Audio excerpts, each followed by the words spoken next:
Hello, this is Mike, NoStressMike.com. This is April 6th, um, 2020. and what I want to talk about is you've heard me talk a lot about personal responsibility. And one of the main things that stimulates personal responsibility is you ask why.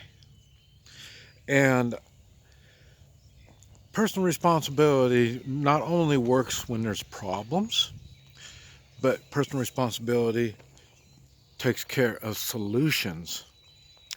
And both of them have the same thing in common. Why? And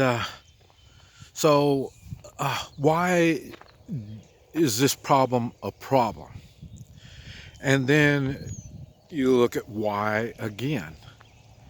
And everything goes to why until eventually you find out what it is. And then once you find out what is originally causing it, then you ask, well, why? Or if you know sticking your finger in boiling water is going to burn your finger, and you ask why is that water burning my finger? Well, it's boiling, okay. And then eventually it comes down to, why are you sticking your finger in the boiling water? There might be a just reason. There might be something, you drop something, your cell phone dropped in and it's floating, you just yank it right back out. You know what I mean? Uh, you have to figure out, why are you doing this stuff? And then once you figure out why, then is it worth the what it is that's going on? Is it worth it? Is it worth putting that much effort into doing something? And then you're going to say, well, yes, it is. It's because, and this is one reason, is it's a journey. To do this, to get this done, I have to do this. And then once you did it all, and then you get it, now the pleasure is over, because what it was the journey. And that's really how you benefited, was the journey. Another thing would be, okay, you don't want the journey. You don't want to get involved. You don't want to do this. Why do I have to do it? Then you have to figure out why you have to do it. Is there okay, what is the reason? And then when you figure out the reason, okay, is that justifiable enough that I really need to do this? A good example of what we're going through now. You're supposed to be staying home. Okay, now, is it worth it, staying home from all the frustrations and stuff that it would be better if you would get out and move around? Well, then you have to think, well, why are you doing it? Well, then so you don't get infected. Okay, this is where the prepping I talk about, you should be moved out of the city, because when you're out here, if anybody that would be living here, we stay here all the time, I can socialize with. There's no, you can't have a gathering. No, we can have a gathering here. You know what I mean? We're not putting anybody at risk, because we all have the same risk out here, and that's nothing if you're looking at a virus type. Now, we are at the same risk of a fire coming through and burning us all up, or a gas line blowing up, and I mean, so we are. But that's why I said you, as a prepper, you should be out. If you're in the city, you need to be out. Now, another thing, and this is the thing's been, I couldn't hardly sleep last night thinking about this, and that's, I was thinking, okay, we, this, why do we have the virus? Okay, yes, the immediate problem is we don't want to get the virus. That's the immediate problem. Okay, now the next thing is, why do we even have it? Why? And then now we're talking, well, it came from China. Okay, why? And then what way I understand it is it's from the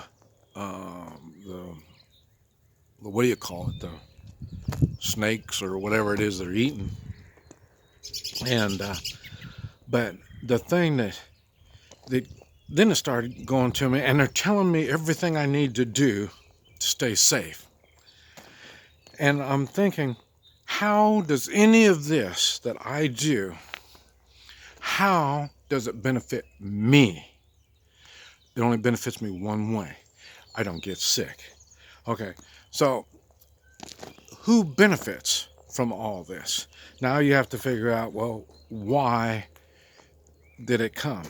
Why did this virus even come, and how is it doing its thing? One thing that I'm thinking, and I don't know, like I say, I just couldn't sleep last night thinking about it, is I remember when the Generation 4 on the cell phones came out. And then, because it's much better than Generation 3. And when they came out, then I remember somebody asking, well, so Generation 5 is going to be even better than 4, because 4 is really good. And the statement was, they can't use G5 because people will get sick and die. So that was what they said when it first started. Now I hear they're using G5. And I guess G5 is really, really fast. That's why we can use our credit cards, and they can check on you so quick and stuff like that. Okay, so now my question is, okay, where did G5 come from? I mean, if they're using it, what happened? How long have they been using it? Where have they been using it? Well, wouldn't you know, it came from China. I remember I lived in China, and they were using it somewhat. There wasn't G5 is like honeycomb, and it's really small honeycomb. You can see them. If you're standing here, you can look over there, you can see one, and then you can look over here, you can see the other. That's how close they are. That's why they can't just put them all out. But that's where they started, is and I think in the same town where this virus thing started. But what do I know? And then I'm thinking, now in the cities, they're the ones that use it. I mean, you're not going to have them out here. It wouldn't be cost effective to put them out here. So I'm thinking, I wonder if the G5 has anything to do with it. Okay, what it does, G5, it causes, what do you call it, radiation kind of stuff. And you can look at radiation poisoning and just other radiation-related deaths, cancer, and stuff like that. I mean, there's a lot of things that people don't realize. That's what happens when I'm doing the Hoi Chi. People don't realize I'm asking these questions, and because I'm trying to figure out what is going on to make their body react that certain way. And that radio waves affect our bodies anyway. No, they don't. You don't realize that? Well, when you do these tests, these medical tests, those they're using uh, electronic waves. They're putting them in your body, so they can affect your health. And I mean, this has been for over 100 years. They've known this, uh, and but they limit what they do. I mean, when they get an X-ray, they get behind a screen. They won't hold your hand when you're getting an X-ray. They know about this stuff. I'm questionable on what else they know. Now, one thing you need to be concerned about when this vaccine comes up for this thing, you better think really hard before you take the vaccine. I think a lot of big things is getting ready to happen. I mentioned that before. The more I keep thinking about it, nothing makes sense. And I'm a why kind of guy. This is Mike, NoStressMike.com.